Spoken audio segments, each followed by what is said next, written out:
Hello, this video will have no music and fairly shitty editing because primarily I just want to have a conversation with y'all because I feel like this is something that we need to talk about.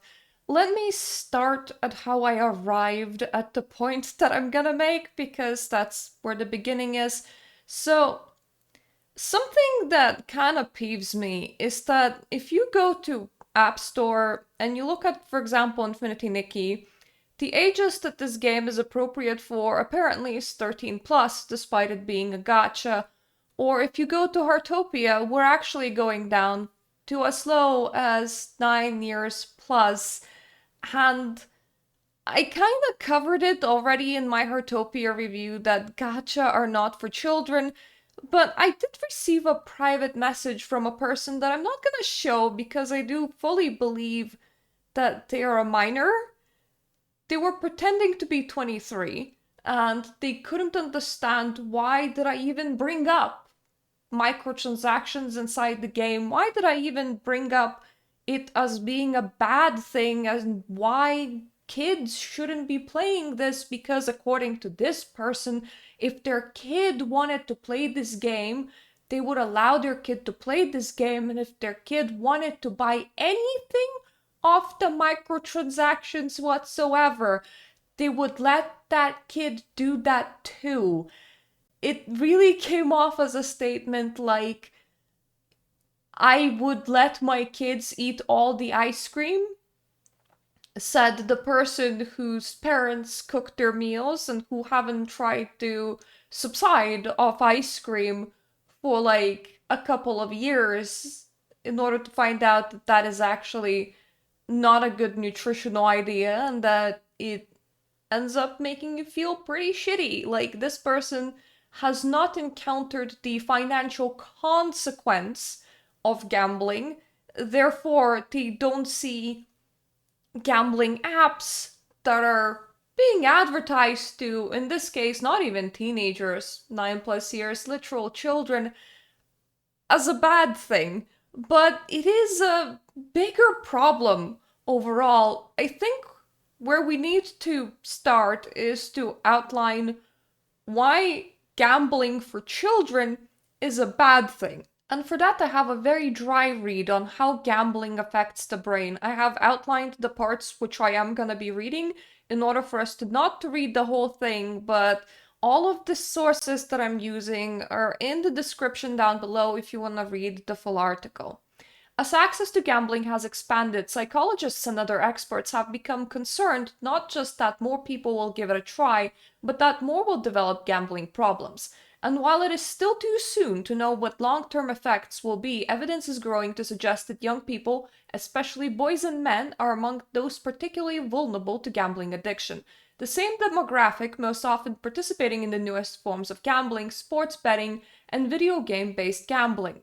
People in their early 20s are the fastest growing group of gamblers, according to recent research, and many kids are starting younger than that. Nearly two-thirds of adolescents aged 12 to 18 said that they had gambled or played gambling-like games in the previous year. From gaming to gambling. After years of studying the psychological effects of video game violence, psychologist James Sauer, PhD, a senior lecturer at the University of Tasmania in Australia, took notice when Belgium became the first country to ban a feature called loot boxes in video games in 2018.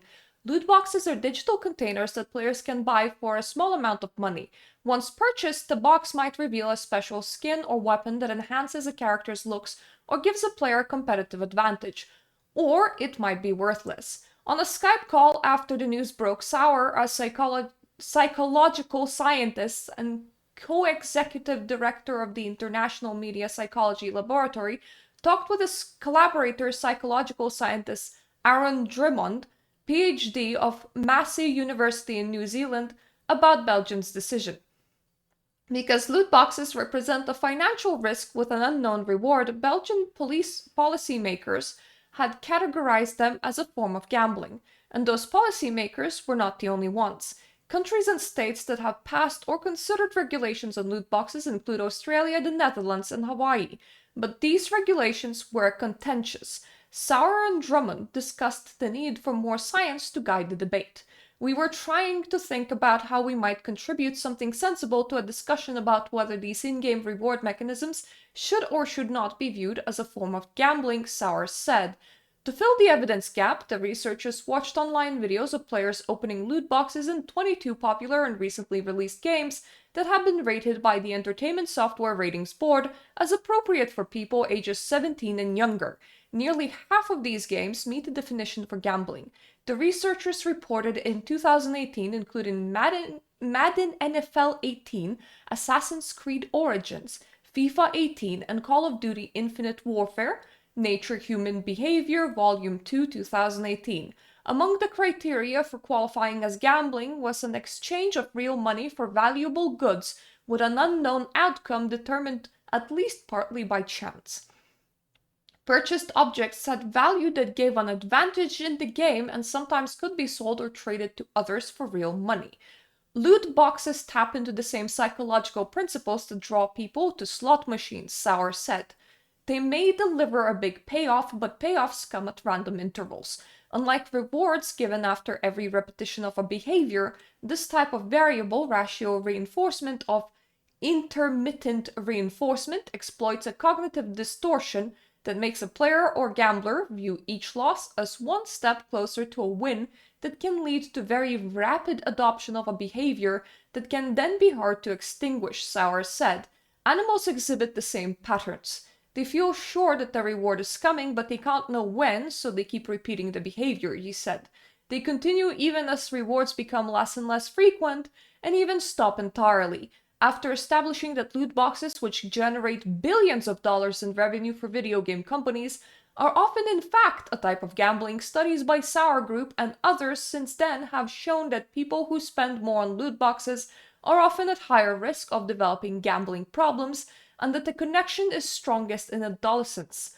In one study of 1,102 adults in the United Kingdom, about 20% of gamblers said that loot boxes were their first introduction to the gambling and that their experiences with the game rewards made them think that other forms of gambling could be fun, according to a 2022 study.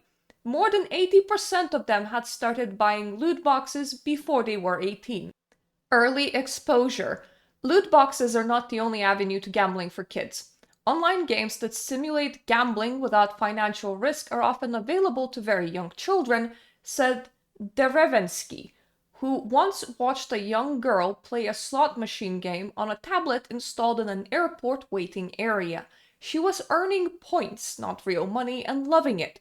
She's winning, and she's saying to her dad, "I can't wait until I play it for real." He said she mustn't have been more than 6 years old. By adolescence, about 40% of people have played simulated gambling games, studies show.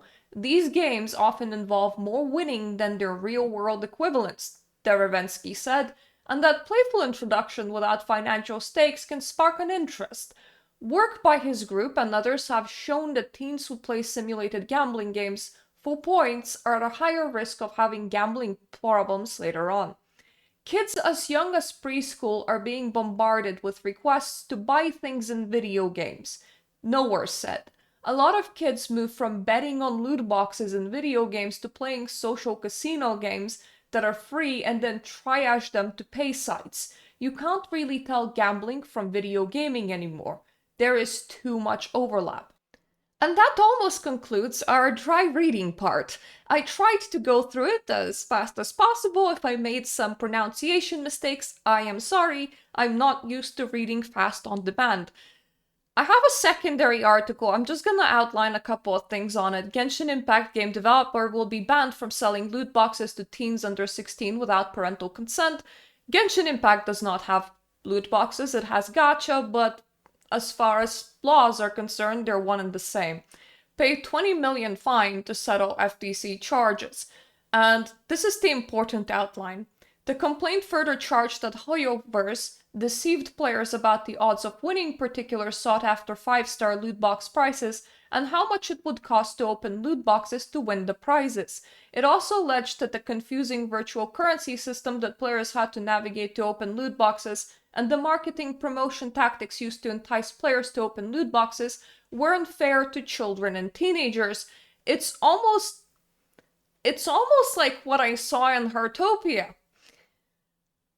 where you have a lot of virtual currencies to confuse you because that is the industry standard, and you have to figure out which currencies you can actually earn in game and which currencies are pay only and how much money to translate to how much of the currency. But then on top of that, the first draw is the cheapest, and then every single time when you're pulling on the gacha, the next draw is more expensive and more expensive and more expensive, until eventually you do win after a specific amount of draws, but by that point you have spent about $200. You know, quite deceptive.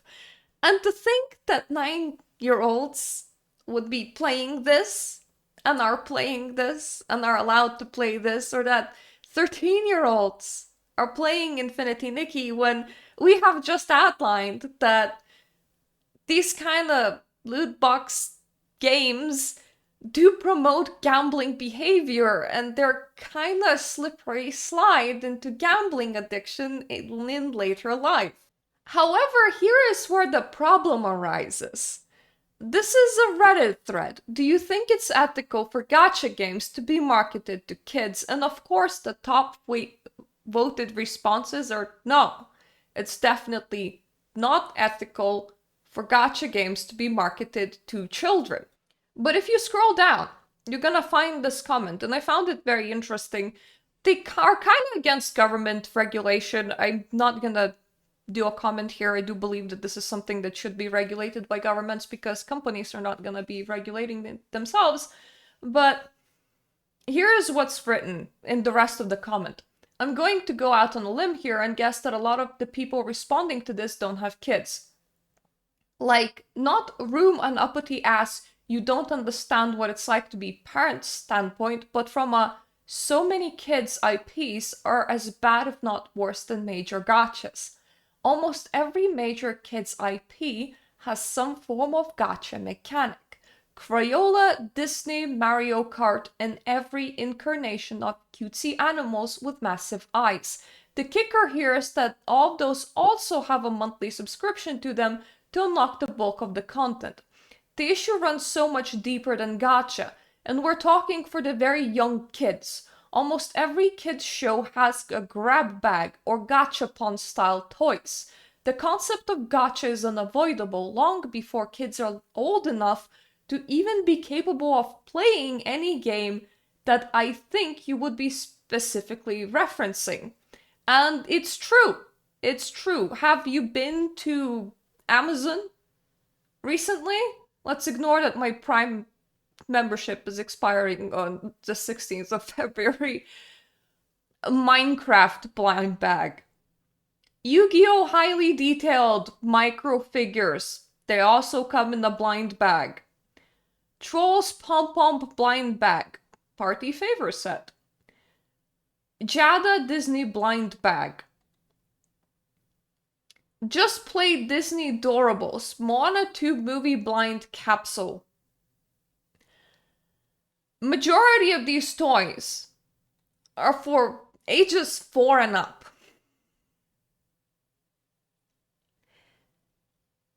I didn't realize how much I appreciated my childhood until it was gone, honestly, because the things that came as a blind bag when I was a child,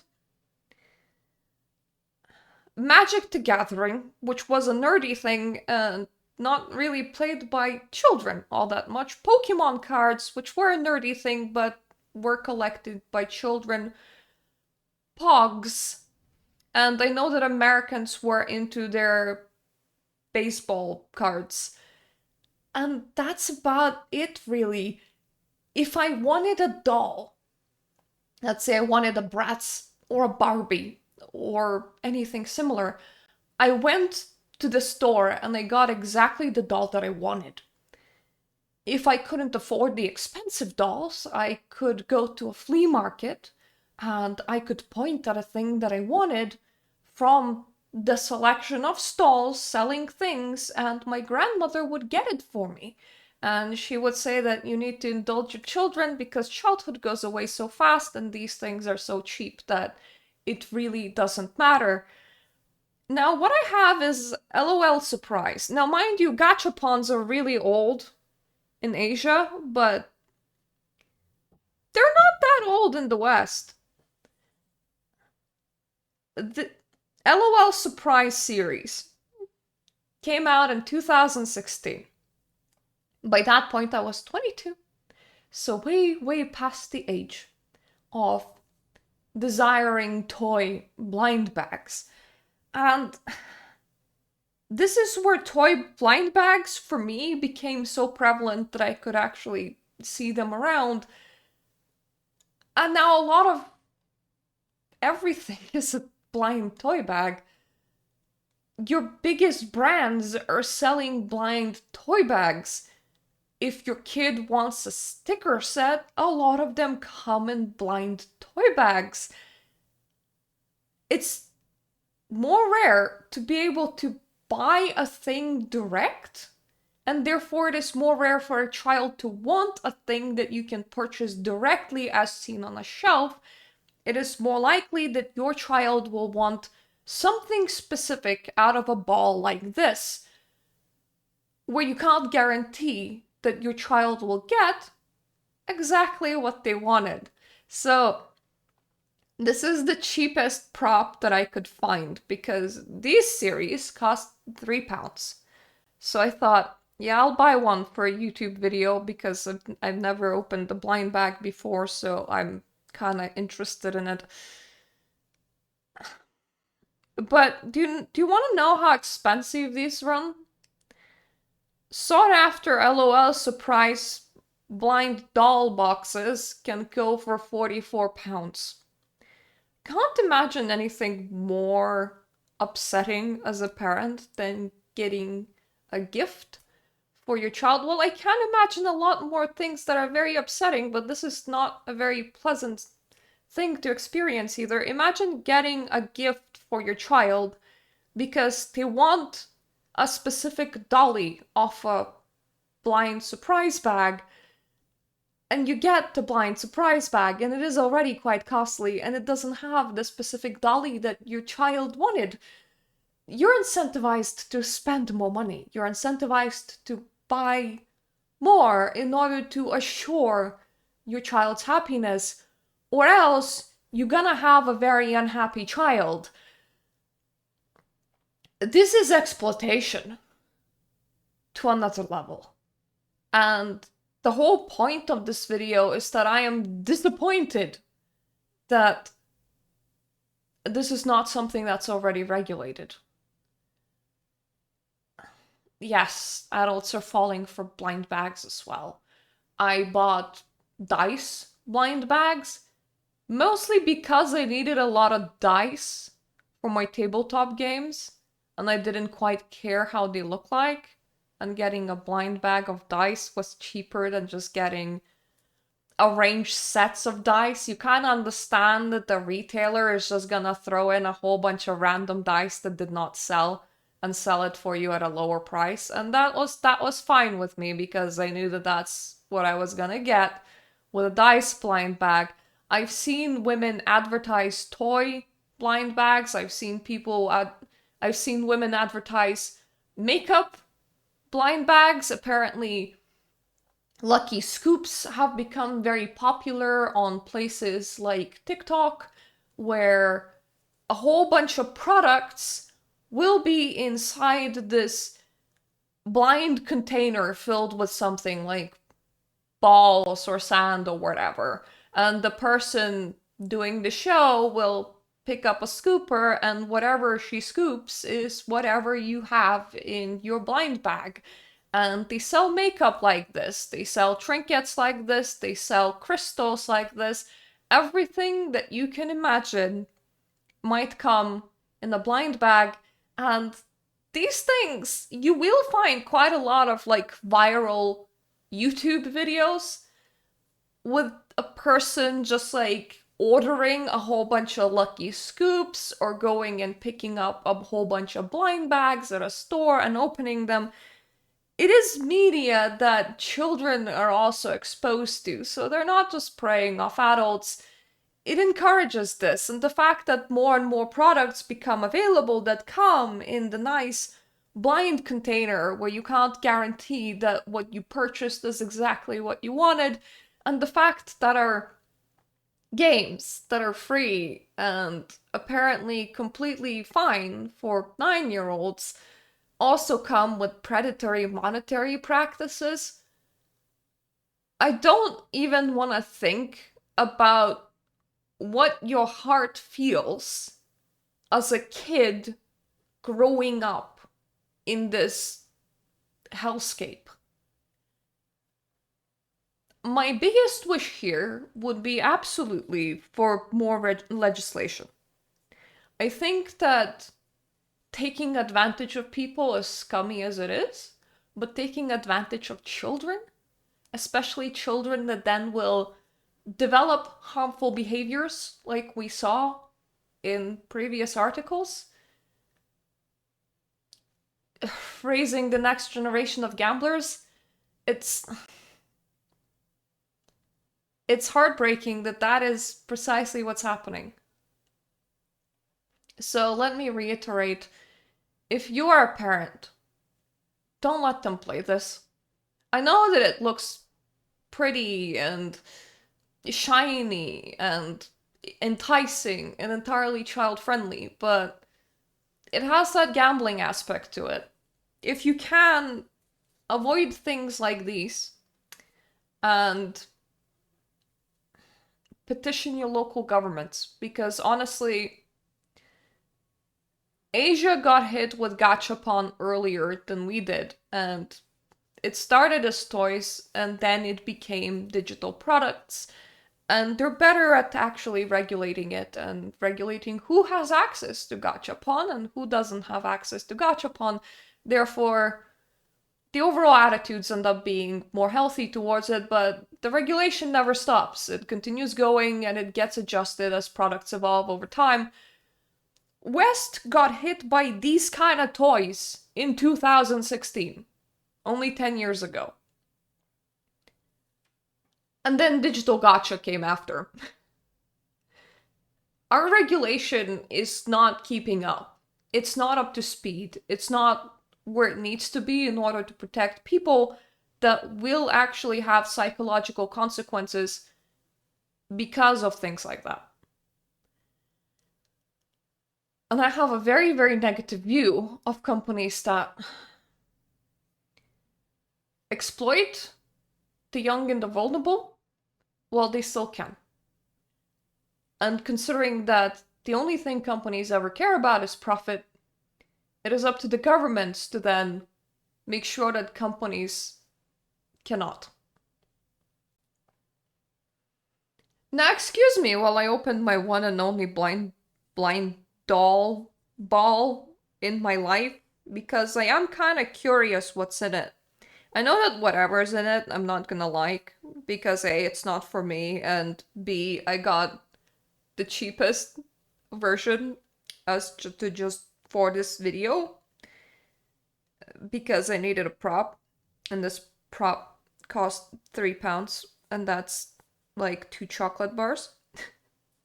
So let me just ruin my prop and make sure that I can't use it in any other videos, because I'm curious how it feels. Update 1. I have ruined my ball and I feel very bad about it for some reason, because the ball was just such a nice shape. And secondly, it comes with like a nice little infomercial on the inside in case, you know, you really, really needed to know what you're definitely not getting, so that if you have a very specific desire for a very specific doll, so that you can like stare at this nice infomercial after not getting it and pine over it and go and get more balls, I suppose. It reminds me of a Kinder Surprise, except that the whole point is not that you get a nice chocolate egg with a little toy as a bonus. The whole point is the toy that you're getting, and apparently you have to assemble it yourself as well. I mean, as toys go, she's not the worst. She could go into a McDonald's meal, if you ask for my opinion, but I mean, the skirt is the kind of plastic that people used to like to eat on a Polly Pocket, but it also reminds me of the kind of thing that would probably degrade and turn sticky very easily. And also because the skirt is just a slit that you have to very gently push the rest of the figurine through, it will tear over time. Considering that I don't, this is just like rubber, effectively. It's like a thin layer of rubber. And then she comes with a giant, completely sturdy plastic crown, which in theory you can just about push her hair over so that you end up with this kind of construction. But considering that the crown is completely sturdy plastic and the rest of the toy is completely sturdy plastic, this is gonna. If you gave this to a child, 100% they would snap the crown at some point. Like, I am trying to be very, very careful because I'm afraid that I'm gonna snap the crown. Considering this just thick plastic on top of thick plastic. I think their whole selling point really is the gimmick. Like,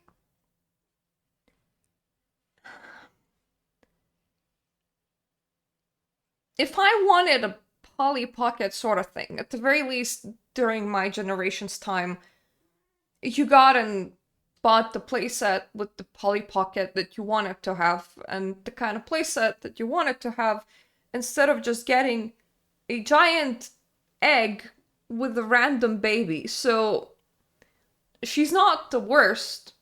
Her clothes are chewable. I think if it came without the gimmick, this doll would have to be sold for a lot less money because the quality is of a McDonald's toy. Like, it will wear down, it will snap, the clothes will break over time because you have to push this fat baby into the dress yourself, and the crown is entirely hard plastic and so is the baby, so the crown will snap over time as well. Hey, the whole selling point of these is the fact that they come in a blind egg. It's their marketing gimmick. It's why they can move a lot of toys through. It's not a quality product, and I think everybody getting one knows that it is not a quality product, but their kids want it because other kids want it, and because it's a blind bag, and you want to get a specific one, and the only way that you can get a specific one is by playing Gachapon effectively, which is why this is just so disturbing for me. So yeah, sorry about the whole long rant. I'm just a person, I have no solutions. Outside of just saying, if you're a parent, don't let your kid be taken advantage of in the current society that we live in. And I'm very unhappy with how things are in the world when it comes to selling kids blind bags or loot boxes inside games, or determining that games that have very aggressive loot box strategy are apparently okay for 9-year-olds, or that something like this, like your blind ball, is apparently completely okay for 4-year-olds. They don't bring good behaviors into anyone's life. It is not something that we should be promoting as a society, and I wish that all of the women doing like, this is so exciting, I bought so many like blind bag toys, either didn't do those videos online or at the very least marketed their videos as being 18 plus only, just so that the advertisement to children part goes away, because this shouldn't be for kids, man. Gambling with balls before you can gamble with money shouldn't it shouldn't be for kids, man. And that is the stance that I'm gonna take. This is the hill that I would die on, even if it's not a popular hill. And I would just like to hear opinions from the rest of you. And honestly, if you have any kind of saying power, do push these kind of things in front of your government and say, hey, this is not healthy, and this is not okay, and this shouldn't be the thing that our kids receive from very young ages. If you're an adult, you have the right to choose to live your life however you want, but we tend to shield kids in our society for they're small and their brains are still developing, and it's better that they pick up healthy habits of not gambling. So anyway, thank you for watching. This channel does cover a lot of gacha games. Bear in mind, those videos are not for children. If you don't have a developed mind, please get off this channel. It's really not for you. You're not missing on anything. You shouldn't gamble. You really shouldn't gamble. It's a path to a lot of sadness when you develop self-control and when you can set limits to the amount of money that you're gonna be spending from the money that you're earning. It's a different deal what you're doing with that money, but if you're under 18 and you don't have to worry about all those responsibilities, postpone that in life. Don't look at it earlier than you have to. Thank you all for watching. Thank you so much for my Patreon supporters, and I hope that I'm gonna see you on my other videos. Toodaloo.